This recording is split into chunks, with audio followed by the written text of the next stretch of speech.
So while I was studying the history of medicine in Glasgow, Scotland, I began to notice similarities between the Irish and Highlander experience in the municipality, legislative, socially, and medically. Although I was not able to fully explore the phenomenon in my master's thesis, I remained very interested in looking into this aspect of Glasgow's history. That's why tonight I'm very excited to be able to discuss the lived experiences of the Irish and the Highlanders who chose to come to Glasgow, although we'll converse about how much freedom they had to make this choice in the first portion of this presentation, to try and make a life in Glasgow. We will look at the commonalities these groups shared, as well as some divergences amongst the population, and how this contributed to perception and reception among named Glaswegians.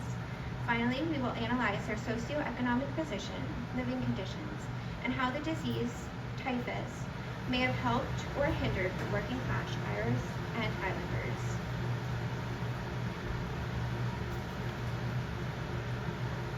Perfect. To set the backdrop for our topic at hand, it is important to understand what drove the Irish to seek out a new life in Glasgow, Scotland, an industrial city that was a far cry from the pastoral lifestyle the Irish knew. The Irish have a long history of cyclical migration into Scotland, mainly to help with processing harvests. The migratory pattern in the 19th century, however, was largely temporary and based in agricultural needs. In the mid-1800s, this movement to Glasgow became more permanent, with the famine in the mid-1840s serving as the main catalyst for the shift in immigration patterns. It should be noted that this hardship was exacerbated by the policies of exportation indirectly brought about by the trade agreements in the 1801 Act of Union, which abolished the Irish Parliament and created the United Economy. The famine and subsequent starvation which followed forced many Irish citizens to leave their homelands to seek jobs in Glasgow as domestic servants and factory hands, as the city was concurrently experiencing an economic expansion with the rise of the cotton and linen industry. And I really enjoy this particular image here. So here is eviction, famine, and coercion, and you can see it's United Ireland. So this is a direct protest into the 1801 Act of Union.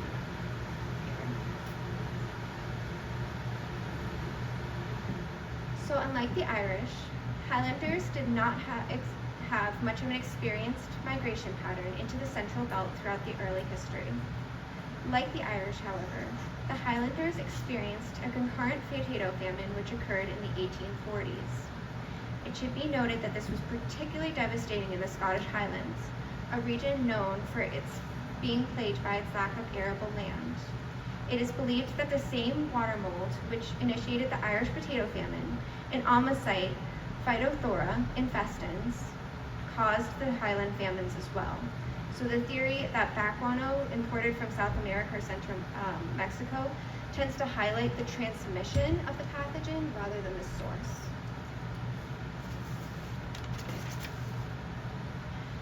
So another contributing factor into the migrations of Highlanders during the 19th century from their homelands into the bustling industrial city of Glasgow was the active displacement of tenant farmers during the mid-1800s.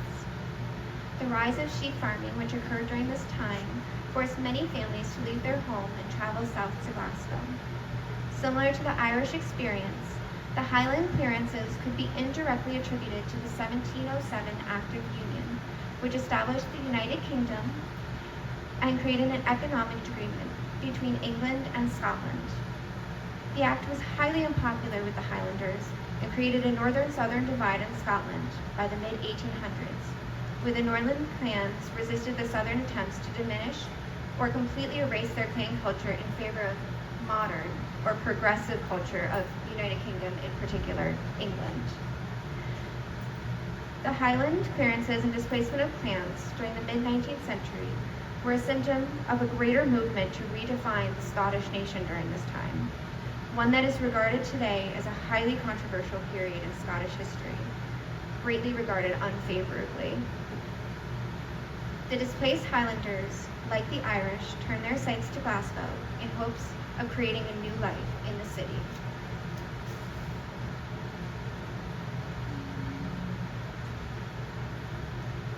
So now I will introduce you to a city near and dear to my own heart, Glasgow.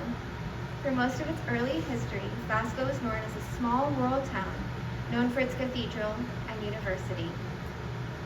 This is best seen in a quote from Daniel Defoe's visit in Glasgow, which I've included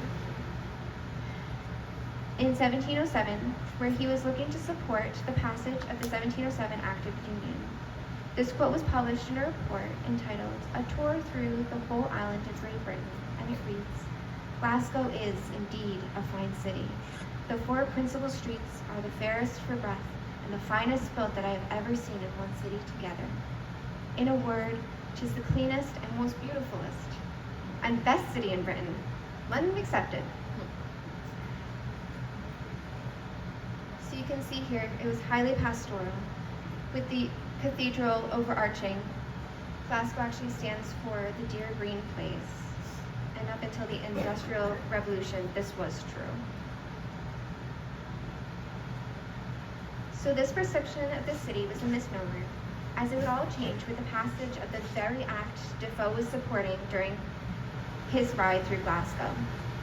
The Glaswegians strongly rejected the Act of Union of 1707, and in true Scottish style, mounted a rebellion and marched into the city of Edinburgh to throw out the provost, only topping their attempt at a coup to block the merger when they heard the army was approaching.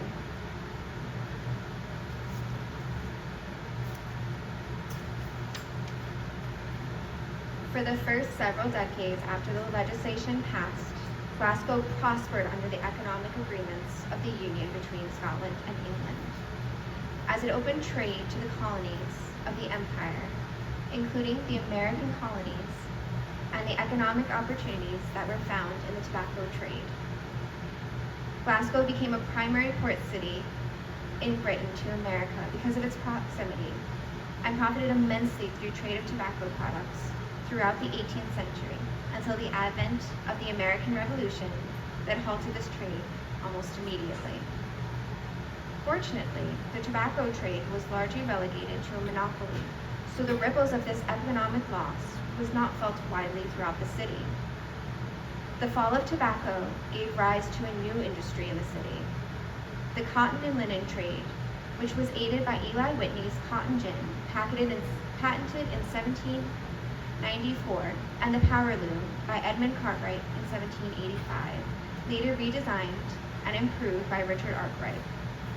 This industry, unlike the tobacco trade, required a large workforce to handle its machinery and factories, creating a new opportunity for a large number of unskilled laborers in Glasgow. This was the primary rationale of the Highlanders and Irish moving away from their own economic plights for immigrating to Glasgow during the 19th century. And it should be noted that this was aided by the rise of the ferry industry and the ease of which it was, because you can actually, if you look out in Glasgow, you can actually see parts of Ireland from our shores, which is really cool. So you can see here from this picture, this map is an exact of an area just north of Glasgow Green. So this is from MacArthur's 1778 plan of Glasgow. While below is from a Sullivan's 1864 bird's eye view of Glasgow. And you can see how quickly the city became industrialized with the loss of timber fields, the power loom factories, whereas this would have been very, very rural pastoral areas, almost very similar to what you would see in Ireland. That changed.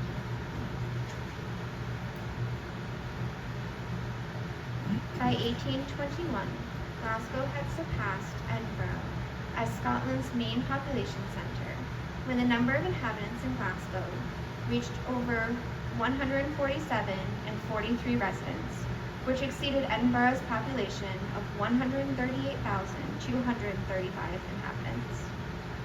The scale of this growth was evident between 1801 and 1861, when the demographic base increased more than fivefold, from 77,385 to 395,503 residents.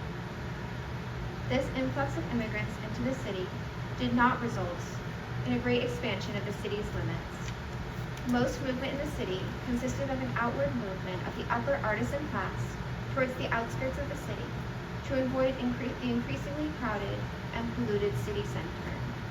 In fact, there was a great stagnation in regards to building of new housing in Glasgow, a harbinger of the hardship which would befall the immigrants from the Scottish Highlands and Ireland. So as you can see, I really love these pictures. This was taken by a very famous photographer in Glasgow, Thomas Lamar. We'll talk about this a little bit later, but he was the primary photographer who took pictures of old Glasgow for the City Improvement Committee. And as you can see here, the population greatly increases while the number of housing does not really increase that much, and the people of per house per capita, as you can see, rises throughout the century.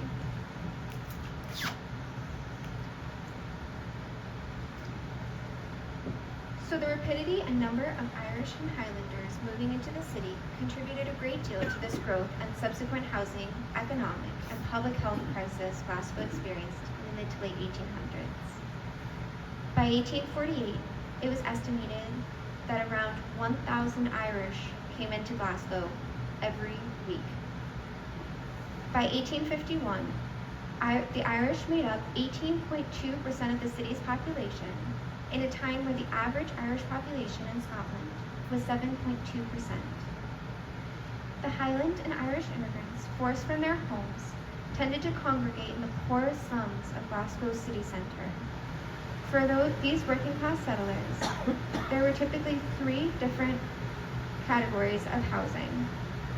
The most popular was small apartments, which lacked sanitary facilities and were typically extremely cramped. The second type of accommodation was made-down apartments, which consisted of larger apartments that had belonged to middle class, which had been modified to contain many tiny living accommodations. Finally, for the most unfortunate, these options were Glasgow's lodging houses, which were notorious for their overcrowded, filthy, rodent-infested conditions. The shocking account of conditions these lodging houses was described by Yellinger Simons in 1838, which is often quoted by medical historians. And I'll repeat it again today. In the lower lodging houses then, 12 and sometimes 20 persons of both sexes and all ages sleep promiscuously on the floor in different degrees of nakedness. These places are, generally as regards, dirt, damp, and decay, such as no person of common humanity to animals would stable his horses in. It is my firm belief that penury, dirt, misery, drunkenness, disease, and crime culminate in Glasgow to a pitch unparalleled in Great Britain. This is quite different than Daniel Defoe's glowing report of Glasgow in the 18th century. Many of the impoverished, working-class Irish and Highlanders found themselves in this type of lodging as they settled into Glasgow, which must have been quite a shock.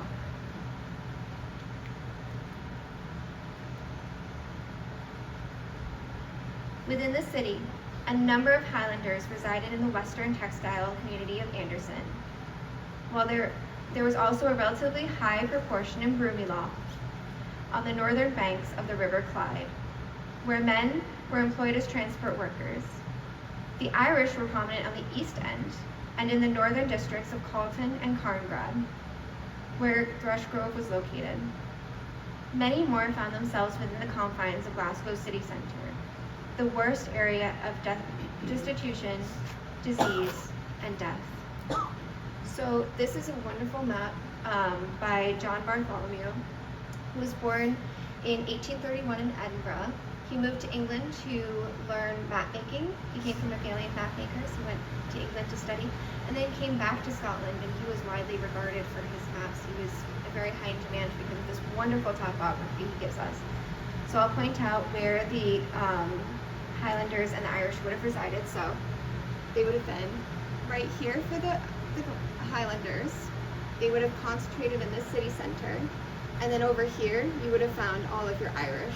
So they would have been very concentrated right here, and this is the River Clyde.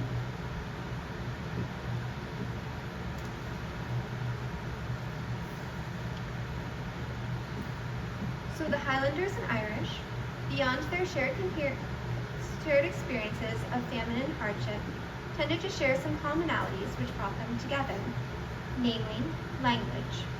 Both the Irish and Highlanders primarily spoke Gaelic, so Gaelic in Ireland, Gaelic if you're talking about Scots Gaelic, which despite some dialectical differences provided a common language between the two groups.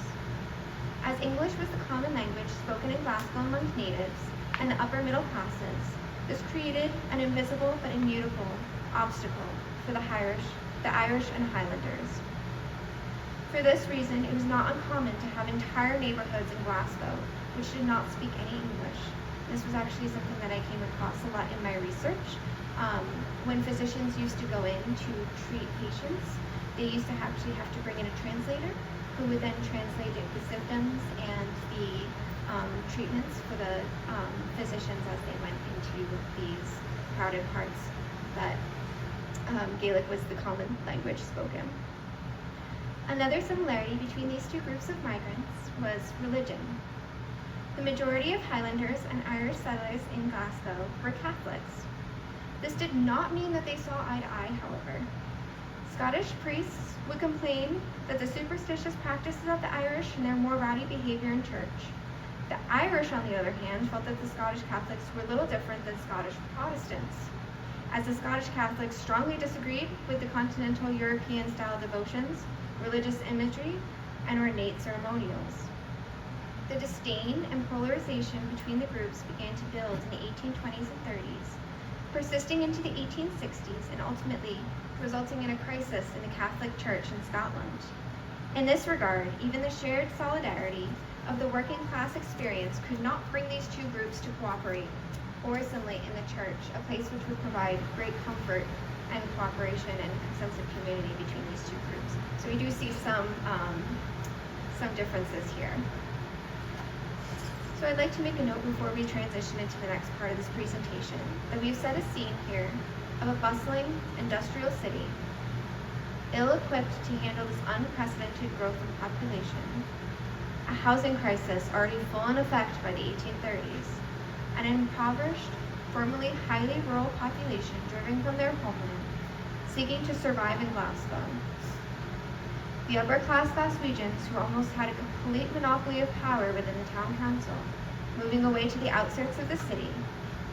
This newly created distance entailing a lack of incentive to improve the living conditions within the cramped city center, and adding to these struggles in language and sectarian strife occurring within their own Catholic churches, where people would normally seek a middle ground for the comfort of familiarity during trying times.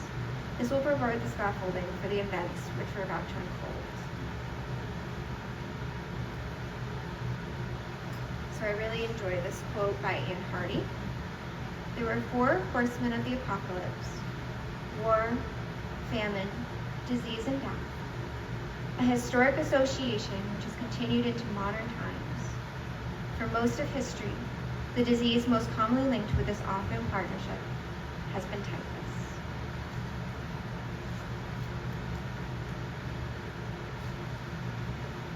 So now we'll get into the main part of what I did over in Glasgow. So for the purposes of understanding why typhus is so perfect for analysis of the lived experiences and stigma of the working class Irish and Highlanders would have endured, a brief explanation of the disease is required. So there are 3 different types of typhus identified: Marin typhus, flea-borne typhus; scrub typhus, spread by the bites of larval mites; and the strain which we'll be focusing on for the purpose of today's presentation, epidemic typhus, from the bacteria Rickettsia kawasaki. The term typhus comes from the Greek typhus, meaning hazy or smoky, regarding the symptom of delirium, which occurs during the late stages of infection. Of course, the cause of typhus was not yet known during the 19th century. It would be Charles Nicoll in 1909 who would discover the louse-borne transmission of typhus. Over the course of the 19th century, in order to try and come up with a rationale as to why people kept getting sick with this disease, several theories would circulate, from miasma theory, or bad air, to contagion theory, to the idea that certain populations were more prone to typhus. Typhus is an important facet of our study here tonight of the lived experiences of the Irish and Highlanders in the 19th century Glasgow. It is a disease which capitalizes on the convenience of crowding because epidemic typhus is an ectoparasitic disease spread by body lice, which are actually quite fragile, preferring a temperature of approximately 84.2 degrees Fahrenheit. When a louse infected with typhus transmits the disease to a human, the incubation period tends to last anywhere from 10 to 14 days. Once that human patient becomes too febrile, too hot, or passes away, too cold, the lice that were being hosted would move on to another victim. The caveat to this, however, was that the lice would need to find a new, healthy host within just a few hours, or else they would perish at room temperature. Glasgow city centre, with its cramped, unsanitary conditions, where the often malnourished and underclothed Irish and Highlanders lived, provided a perfect environment for this disease to experience a renaissance in Glasgow. Additionally, typhus, unlike many other diseases, was most frequently struck women ages 15 to 20 and in men from ages 20 to 25. This would have been the prime age of the immigrants coming to work in factories and domestic settings, combined with unusually long convalescence periods of more than 6 weeks on average.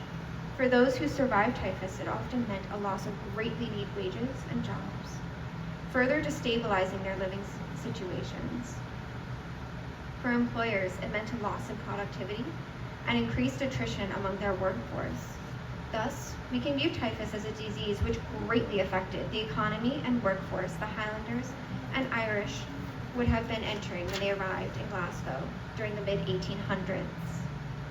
Finally, a third point, although arguably there are many more reasons why we won't explore this evening as to why typhus is a critical disease in understanding the immigrants' experience in the 1800s. The typhoci, so the populace of infected patients, which tend to characterize typhus outbreaks, makes it an ideal disease to study stigmas of the working class Irish and Highlanders faced among their arrival in Glasgow. It also enables comparisons of the efficacy of the poor laws and public health initiatives passed during the mid-19th century designed to improve the living standards of the working class, which would have directly affected the Irish and Highlanders and reduced the prevalence of infectious diseases, including cholera, typhoid fever, and typhus, which in turn led to some unintended consequences for these two groups. So typhus, by the end of the 18th century, had largely been eradicated, to the extent that physicians conducting clinical lectures between 1800 and 1818 at the Glasgow Royal Infirmary, Glasgow's primary hospital, encountered a great deal of difficulty in actually finding patients to teach university students about the presentations and limited treatment options available to practitioners at the time. Brought back to Glasgow with soldiers returning back from the Napoleonic Wars in 1815, with the economic downturn which followed, typhus cases soared as the centuries progressed. The resurgence of typhus in Glasgow, amongst other infectious diseases, lowered the average life expectancy in the municipality to just 30 years of age by the 1940s. So you can see here, these are the fever years where fever was completely epidemic, with the numbers of admissions into Glasgow Royal Infirmary in the thousands. And you can imagine in a city where the working class, greatly depended on their health at a time where they were living on starvation wages, this would have been absolutely devastating.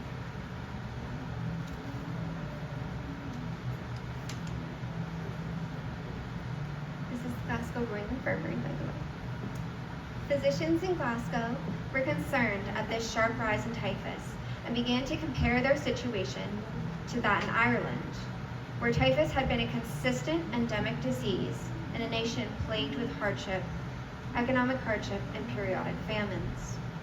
In the absence of knowing the exact cause of typhus infections, correlations between the situation in Ireland and the prevalence in typhus in Glasgow were drawn. leading several medical professionals to the conclusion that the masses of Irish immigrants and typhus were connected.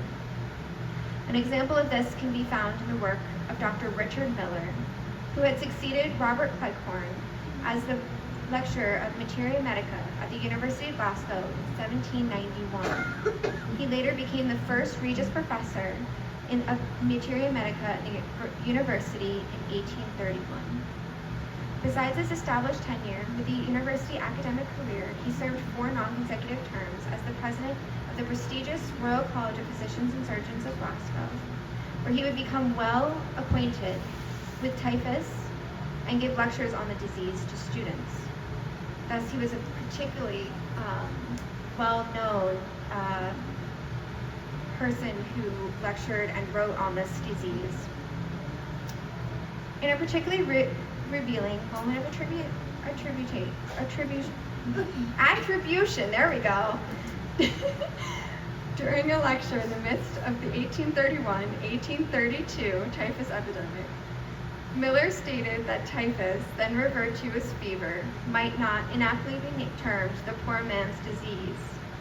Expanding on this rationale, he then followed this with, by the same reasoning, we may explain its almost everlasting presence in our sister kingdom of Ireland. It is an unhappy truth that in the country, from want of poor laws, mind you, Scotland's poor laws had yet to be revised and had a great deal of to improve upon as well here, from a long continued misrule or oppression, aided perhaps by some particular habits among the people, so deeply rooted does this plague seem to be in Ireland, even for ages, as to obtained itself the name, the Irish malady. Dr. Robert Cohen, another eminent practicing physician in Glasgow, gave yet another example of the animosity felt towards the Irish in Glasgow during this period, although it should be said that he disagreed with the statement as though he felt it was inaccurate in its assessment of the numerical values provided. The quote reads, Dr. Lombard of Geneva estimates that the number of Irish residents in Glasgow is 60,000 and ascribes the prevalence of what he deems the peculiarities of our fever to the number of Irish residents in Glasgow. Additionally, the author of the article, Vital Statistics and McCulloch's Statistic of British Empire, make the following remarks. It is the increasing mortality in Glasgow is no doubt in part due to the accession of the Irish population who amounted in 1831 to more than 1/6 of inhabitants. The poor Irish, we strongly suggest, are keeping up the fever rates of their wretched country in the heart of the British cities. This is confirmed in the case of Glasgow, by which the ages in which the mortality is augmented, and by a report of the Glasgow Infirmary before us, which appears that in the year 1835, out of 3,260 patients treated, 1,258 had fevers, and of those 125 died. Irene Maver, an acclaimed Scottish historian, also describes the active campaigns against the influx of Irish immigrants into Glasgow during the 1830s and 1840s, with a notable effort made in 1849 by John Strang, a journalist and city champion in Glasgow, who advocated at the height of the cholera epidemic for stringent measures necessary to check the evil of the uncontrolled Irish immigration. He held that otherwise Glasgow would become a city of the paupers and the plague. Although the majority of literature at this time ascribed typhus, disease, and poverty to the Irish, there were a few outliers who made it a point to highlight the scapegoating did not reflect the accurate state of affairs in Glasgow. Edwin Chadwick gave 2 examples of the more positive sentiments towards dispelling the notion that Irish immigrants were seemingly responsible for all evils in the city. He started with a review of Mr. Barrett's report on the sanitary conditions of the poor in Glasgow, who had observed that the bad name of the poor Irish had been too long attached to them.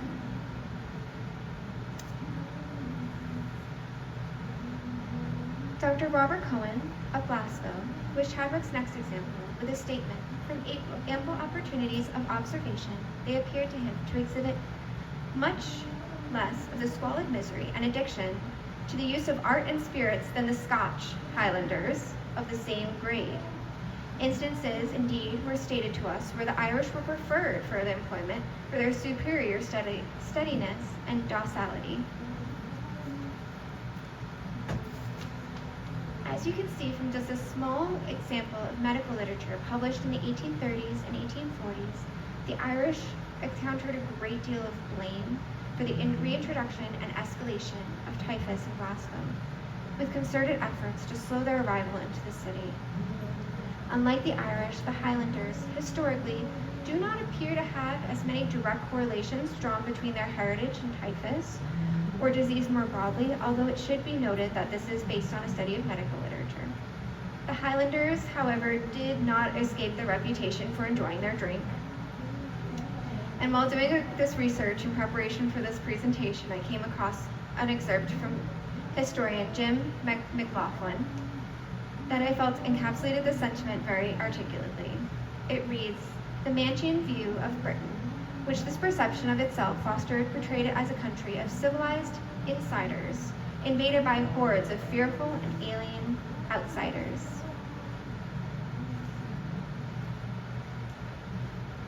So the Irish in particular were described as flooding into Britain with pestilence on their back and famine in their stomach.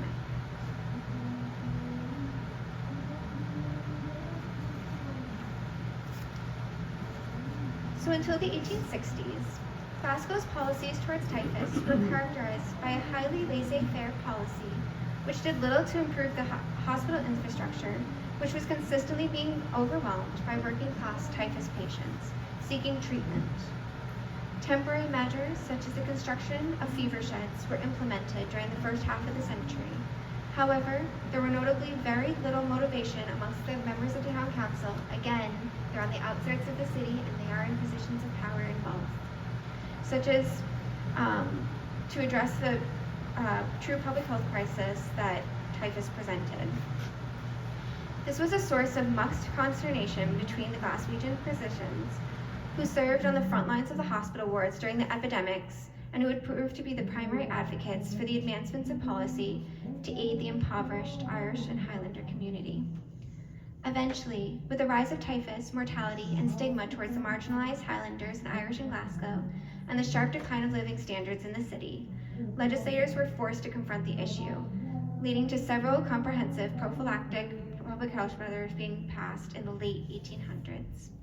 So the first piece of legislation we will discuss today that had direct implications on the living situations of the Irish and Highlanders living in the cramped quarters of Glasgow city centre is the 1862 Police Act, and it should be noted that the police back then had a very different connotation. You want to look at them as more municipal leaders who were voted in from the common people of the day. So it would have been very different than we would think. It's basically they are carrying out a range of municipal obligations in the city. So this act in 1862 created a new position of the Medical Officer of Health in Glasgow, which was filled in 1863 by William Gardner, a highly respected lecturer at the University of Glasgow and practicing physician. To assist Gardner with the monumental task of revitalizing public health in Glasgow, a small number of sanitary officers were also appointed. The 1862 Act was the first piece of legislation aimed to directly confront the chronic overcrowding that occurred in the slums of Glasgow by creating a conservative limit on the capacities in dwellings of 3 rooms or less, not exceeding 2,000 cubic feet. To enforce these new spatial restrictions, a novel method of ticketing was introduced which enabled the newly appointed sanitary officers to mark houses with a metal disc and conduct inspections day and night for violations. And actually, while I was in Glasgow and Edinburgh, they actually had a picture of one of these metal tickets that would have been affixed to one of these houses. And of course, you know me, I had to take a picture of it. So this is a picture of an actual actual medical disc that would have been attached to one of these ticketed houses in Glasgow. So it should be noted that Glasgow was actually the first city in Britain to implement such measures. And it was also the very nature of the 1862 Act, which was temporary and only designed to exist for 5 years. So they said, let's see how this works. In 5 years, we'll revisit it, which is very fortunate because the bill does contain some flaws which greatly weakened its efficacy. Namely, the structures erected to assist with the overflows in hospitals during typhus epidemics had to be temporary in design and have their licenses renewed every 6 months to remain in place. In 1866, the town council reconvened to improve upon the measures set in place by the 1862 Police Act. The Ninth Police Act had powers, greatly improved the powers of medical officers of health and his staff, particularly regarding the enforcement and infringement of the ticketing laws.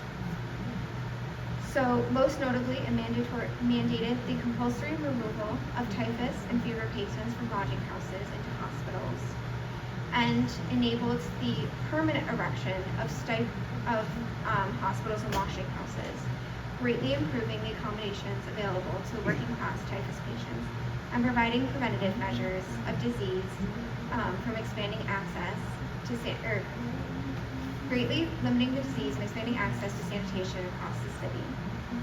The City Improvement Act of 1866, passed the same year, had perhaps the most profound impact on the shared experiences between the Highlanders and the Irish. Under the terms of the 1866 legislation in the town council, were authorized to form a trust on behalf of the community, which could purchase and clear congested areas deemed to be particularly hazardous for health. For the purpose of this, £1.5 million were granted. Over 50,000 people, on approximately 1/8 of the total population inhabited on 32 hectares, were targeted as the trust's sphere of operations.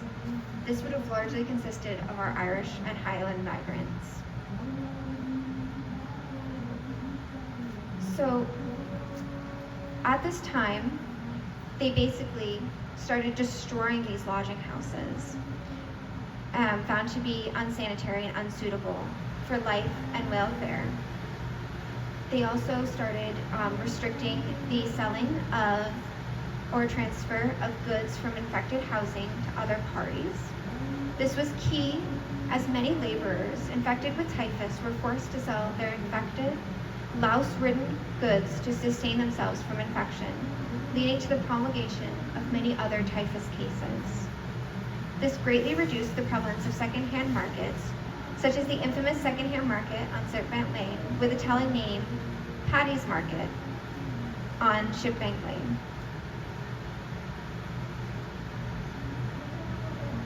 So over the course of the latter half of the 19th century, a great deal of Highlanders and Irish would find themselves displaced by the destruction and subsequent reconstruction of Glasgow's working-class slums, and forced to find alternate accommodations and lodges a further distance from their industrial center where they worked, with comparable living conditions to the one that they had just left, with far higher rent rates, upwards of 20%.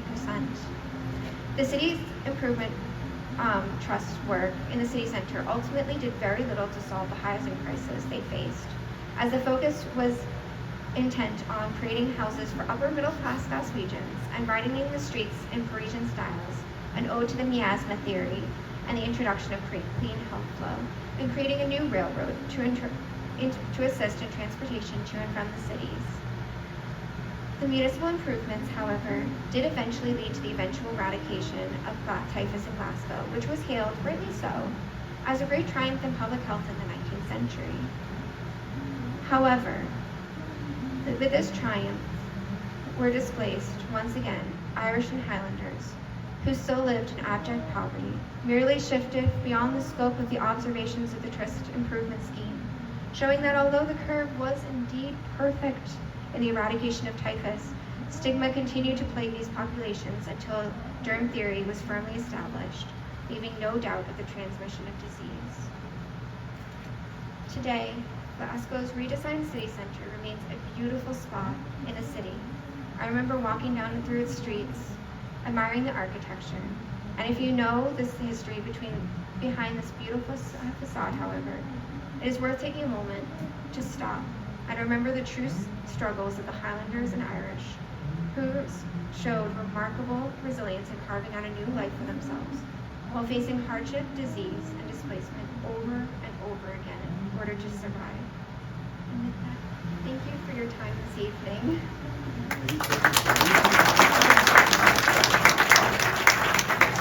Is there any monuments in Glasgow regarding the Irish diaspora? I did not see any while I was there. They do have several sculptures throughout the city. However, these tend to mostly be towards World War I, World War II.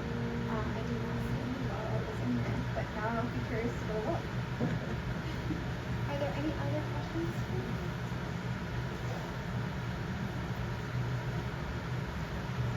Yes. Yeah, I was just wondering, it seems ironic that like a couple hundred years before this, when the English colonized Northern Ireland, they populated it with the Scottish lowlands. Yes. And I wonder how many of the supposed Irish that you're talking about that went back there are really the Scots going back home. That's interesting. That's an interesting thought. I would be curious to see. As far as I could see, this was largely people being pushed from their homes. It wasn't necessarily a choice. But I would be very curious to see if a lot of the landlords that were the Scots who were given these pieces of land would have, been coming back to Scotland. I would have been curious to see if they would have come back to industrial Scotland, or if they would have been in a position of power and wealth where they would have been able to move maybe more comfortably. That is an interesting thought. That's a really interesting point. So you talked about the importation of guano. Yes, yeah. And, when did that start? And were the previous famines or previous blights and them using that guano just made it worse?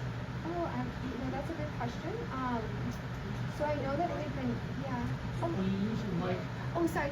Yes, that's a good question. So I'm honestly not sure how long they had been importing bat guano. I do know that this is the famine that they basically had connected this particular homicide to through the bat guano. So I'd be curious to see if this particular homicide had been responsible for past famines as well. That's a great question. I'll have to get back to you on that because I don't know if documentation was as good back then as it was for this particular like the Great Famine. So it's really interesting. Oh yes. In a book called America,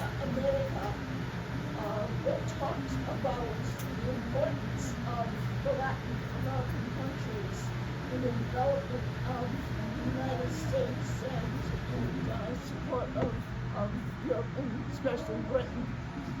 They talked about the exportation of that guano from the Latin American countries to North America, United States, and the colonies before, out from Britain and over into Europe. And I believe that industry, we'll call it, began at least in the 1700s and then just burgeoned. So it was an ongoing trade for years before the Irish famine, and then somehow, life form happened. I know. And what got wild, and then And it just happened. And it's really incredible when you think about it, just the coincidence and the circumstance where this was being spread not only in Ireland but also in Scotland, causing massive famines on populations that were really, really strained, right? Because the potatoes would have been their main sustenance back then, especially in a time where they were really hindered by British economic agreements, trade agreements. So yeah, that's really interesting. Thank you. Yes. I wasn't sure that I heard correctly, but I thought you said that the Irish and the Highlanders were basically, right up against each other in terms of, their life lived experiences, but that the Highlanders had a lower incidence of typhus than the Irish. Did I hear that correctly? So yeah, they had the same incidence of typhus, so they were both, the foci was in all of their areas, so they experienced similar rates of typhus.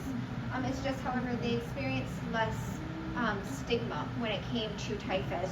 So they experienced a lot of stigma when it came to their behaviors, but it was less of a correlation that was drawn. The Irish really, I mean, they just, almost every piece of literature that I read at that time, somehow indirectly or directly connected it to the Irish. So the Irish were really looked down upon, unfortunately, by the physicians. It was a real issue, and there were actually active attempts to try and not only hold the population and send people out, but also to limit the amount that were coming in, directly linked to the typhus epidemics, unfortunately.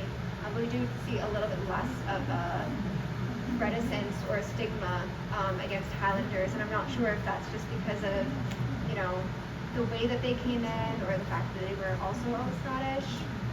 I'm not really sure, but yeah, I just noticed throughout my research a real difference in how they were treated. So.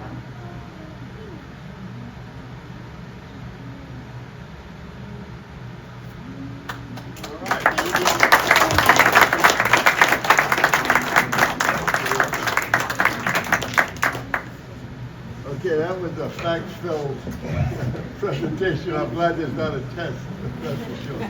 But it struck me the whole time Anna was talking. This is, a good 150 years ago, or even more. We got the same crap going on over here, don't we, with immigration? And they get the same crap going on, all sorts of different places. And it's like, we never learn, do we? We gotta blame the people down at the bottom. But anyway, enough of that. But it just hits me all the time when we have these lectures. So things don't really change. But I want to thank everybody for coming, especially thank Anna. And listen, in the back of the room at the table, there's a bucket, and it says free will donations, donations welcome, or something like that. And what we're doing is we collect money to pay for the music that you hear downstairs. Tonight, the musician is Tony Gahan. He's one of the best solo artists that we have, performing here. And what your donation is just going to go to him. Our organization, we don't have dues, we don't have a treasury, we're not collecting money. But we do like to have the entertainment downstairs. We hope you go downstairs, you can get a meal, you can get a drink or two. And Tony always takes requests if you have anything like that that you want to ask, And another thing that crossed my mind as Anna was talking, I'm a big fan of Bob Dylan, and he's got a great song called My Heart is in the Highlands, and I never made the connection. Now I understand what he was talking about. So, okay, thank you, everybody. We got a meeting next Wednesday. We got a lecture on the 23rd. I hope you get back then.